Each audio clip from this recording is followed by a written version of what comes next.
Serug adalah tokoh yang disebutkan dalam Alkitab, khususnya dalam kitab Kejadian. Dia adalah keturunan Sem, putra Nuh, dan merupakan bagian dari garis keturunan yang menuju kepada Abraham, bapa leluhur bangsa Israel. Serug adalah anak Rehu dan ayah dari Nahor, seperti yang tercatat dalam Kejadian 11 ayat 20-23.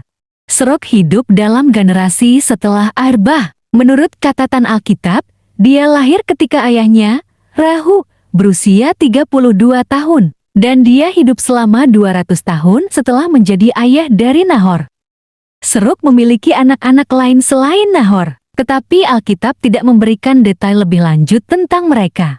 Serug hidup dalam era ketika manusia mulai menyebar ke berbagai wilayah setelah peristiwa Menara Babel. Pada masa itu, manusia mulai membentuk komunitas dan budaya yang berbeda-beda. Serug tinggal di wilayah Mesopotamia yang kelak menjadi tempat tinggal keturunannya, termasuk Abraham.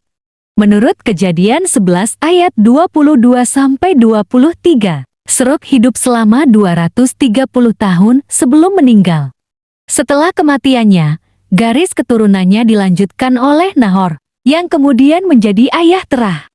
Terah adalah ayah dari Abraham yang menjadi tokoh sentral dalam rencana Allah untuk membentuk umat pilihannya.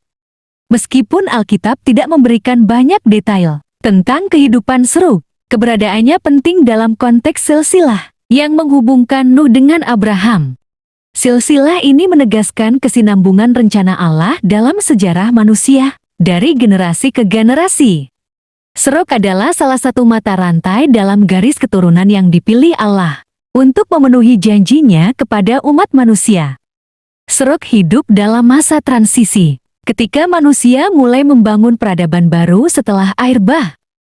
Meskipun tidak banyak catatan tentang tindakan atau peran spesifiknya, namanya tetap diingat sebagai bagian dari sejarah keselamatan yang Allah rancangkan bagi dunia.